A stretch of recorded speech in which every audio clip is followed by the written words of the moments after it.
Hello everyone. Recently I was invited to attend a medical conference which is called ArabHealth, and in the middle of June I traveled from Canada to the City of Gold, or some people call it the Pearl of the Gulf, a beautiful and extremely hot at this time of the year, Dubai. The city of Dubai was absolutely magical. I don't think anyone can be left unimpressed by the magnitude of what you see there. You can find anything and everything, and when you realize that's in the middle of the desert, it makes you think, oh my God, how far humans can go and how much we can actually do and how much we can build. It was definitely a great experience. It was my first time in Dubai, and I strongly recommend if people want to travel and visit, I think it's a definitely place to visit at least once, just to experience a very different world. Okay, hello. So today we are actually at Arab Health conference, and we will walk around and see what's new is happening in the healthcare world, and especially after the pandemic, everyone is keen on presenting new technologies, and we have pavilions after pavilions after pavilions, and a lot of countries are presenting their technologies. This is pavilion for European countries, so we'll start here, and then we will walk towards the Arab companies and Asian companies, even though China and India are not included in the exhibition this year.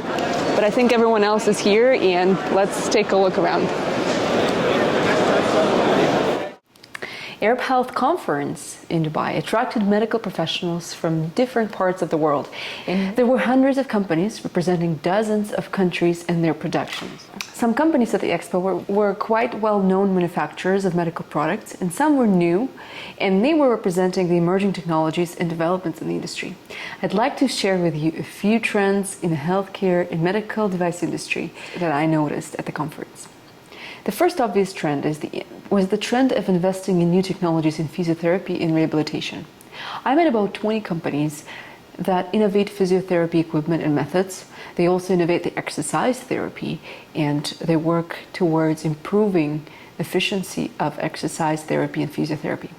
Many of those companies are located in Western and Eastern Europe, and some companies came from Korea and Brazil. And it's not a secret that the world is moving towards disease prevention, minimal invasive procedures, and better rehabilitation after disease and trauma. The technologies presented at the Expo showed me that the industry is moving in the right direction. It has been advancing technology like ultrasound, laser, cryotherapy, magnetic therapy, and they are moving to new levels of efficiency, and they broaden the spectrum of actions in those technologies. New generation of lasers, for example, can treat so many more conditions. One laser machine with different modalities can be used for surgical applications in ophthalmology, dermatology, ENT, as well as for regenerative applications. I'm trying new technologies. You need to try it yourself. Ooh, yeah, I feel it. Some magnetic therapy devices now can offer the use not only in the field of medical aesthetics, but they are being used for treatment of some medical conditions. This type of machines can affect the deep muscles, for example. The damage of those muscles used to need a surgical repair, and now it can heal and regenerate without a surgical involvement. It's quite impressive. It can increase a little? Oh, yes. It depends on you. No, it's good. The question is... We are documenting this moment. I'll get out of here also actually even more fit, which is great. No, more fit. No. The second trend is, of course, robotics and automated services. What I have seen at the Expo was quite impressive. There are companies that build special robots that can simulate symptoms of different diseases, and they can simulate them in different languages and with different details. For example, they can simulate stroke or dementia in a person, and they can respond to doctors' requests and questions. Robots are now being offered to use for training of medical students and can be programmed to multiple symptom subsets for better medical training. One surgical company presented their newest surgical robot. I had a chance to see some surgeons being trained to operate that robot during the Expo, and they admired the precision of actions of robotic arms. And how well they can communicate with the control center. Such advancements in surgical robotics will sooner and sooner make remote surgeries a reality. Many people in different remote locations in the world could benefit from expertise of the most skilled surgeons who can operate the robot sitting in their room using the control, while a patient can be miles and miles and miles away, thousands of miles away from the place, and patient can be saved. Use of AI goes hand in hand with automation. Many companies develop smart AI platforms for diagnostics. There was a company that developed a multi-module image analysis designed for histopathology, which removes the need of pathologists to perform manual, time-consuming tasks. Instead of preparing samples, AI analyzes specimens much quicker. The pathologists can just go and spend time on just putting diagnosis and reporting diagnosis. It drastically improves the speed and the quality of the process. The automation in use of machines is affecting not only surgical field and medical training, of course. It is being developed in use in areas like pharma business.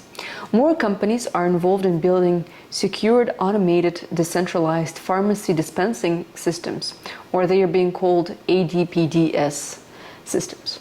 A few companies are specializing in building self-serving automated pharmacies were presented at the conference. Hundreds of units that you see right now on the screen of automated pharmacies, self-sufficient pharmacies, can be found on streets of many cities in Europe already. And I think it's just the beginning. I think they'll be the future of pharmacies. It's like a vending machine, but instead of getting chocolate or a bottle of pop, you can get your medication that was prescribed to you. Patient safety is a top priority right now. And the industry expects a substantial adoption of automated medication dispensing systems and automated storage and retrieval systems, automated packaging and labeling systems, tabletop tablet counters, and automated drug compounding devices in hospitals, in hospital pharmacies, and also in retail drugstores. And that's the future. And that's what's going to happen very soon. If you'd ask me, how realistic it is for these technologies to replace people in the near future. And I'd say it's quite realistic, but I still think it will take some time. Maybe fully automated and personless pharmacies already a reality, but I don't think that the surgical robotics will replace the skills that surgeons possess. I think for surgeries, robotics is just a tool. It's not it's not a replacement or a full solution yet. I think it will take quite some time before we get there. Plus, I think we should not discount the economics, because I think it is heavily dependent on places where medical facilities can afford to invest in automated services, in automated retrieval systems for drugs, for example, or robotics for surgeries. I think some countries and some areas in the world will be lagging behind because they simply cannot pay for some technologies because they tend to be more expensive, even though some technologies can save money too. But in general, the development of new technology takes time and money, and they tend to be more expensive. So we'll see inequality in distribution of robotics and automated services and AI solutions for quite some time still. The third obvious trend in healthcare is the shift from surgical treatments in hospitals and ambulatory clinics, and in many cases from public sector to private. With the increase of the cost of operation of surgical units, and with the rise of new surgical technologies and techniques, more and more surgical procedures can be done either with minimal invasion, in a clinic, for example, or in a day surgery setting, versus the traditional hospital surgical setting. When a patient spends less time in the medical facility, it costs less for public healthcare system as well. Also, having multi-purpose surgical rooms may cost less money to maintain. Of course, it depends on how healthcare is being set up in each country, in each region. And as we know, for example, the US healthcare is very different from the European healthcare, and Asian healthcare system is quite different from healthcare in the Middle East. But the general trend is that as we go to more minimal invasive procedures and we're becoming specialized and we want to save money, and the system tries to save money, the idea is to set up rooms the way that they can have multiple different procedures in one room instead of having a lot of specialized room in the same facility. And same with private clinics, because they all cost cautious, so they really want to make sure that they can perform a variety of procedures. Having multi-purpose surgical rooms may cost less money to maintain as well. So many medical technology and equipment companies started focusing on new developments for smaller surgical procedures, for private centers, for day surgery units. Such companies innovate everything, starting from multifunctional surgical chairs that can be used for minor procedures all the way to full-on surgery, to multifunctional furniture and multifunctional surgical tools like I mentioned before, lasers. It's a great example because the more they get developed and the more modalities are being included in them, they're becoming smarter and smarter, so they can be used for a variety of specialties like ENT, ophthalmology, neurosurgery, plastic surgery, dermatology. So they can be used in so many different areas. So hospitals or clinics, they can have one machine to treat, 10 different conditions, and they only spend money on one machine. Of course, there were many more advanced technologies presented at the conference. I just simply don't have time to share or talk about all of them. Some of them were just startup companies. The big thing right now is the treatment and prevention of any complications that are coming from diabetes, because diabetes is a growing problem around the world, and there were a few companies with very smart technologies that can potentially disrupt the industry, and they can help a large amount of patients, a large amount of people with diabetes to live better, healthier life and avoid any type of complications. There were also startup companies and scale-up companies that were presenting new technologies when it comes to wound care, quick solutions for bleeding. So those types of technologies are being developed around the world right now. Things like that are very exciting.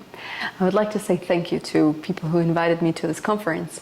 I'd like to say thank you to everyone who organized the conference, and to all the companies that are presenting their technology, because I've learned so much from it. And I hope it's not my last time at the Arab Health conference. And I'll keep following new developments and new inventions that medical companies are working on, because they are fascinating, and I think we are living in an extremely interesting era where we can have so many advancements and we can get them so fast, and we can all benefit from it. That's it for today. Thanks for watching. Please don't forget to subscribe to my channel, leave me your comments, your questions, and I'll see you in my next video.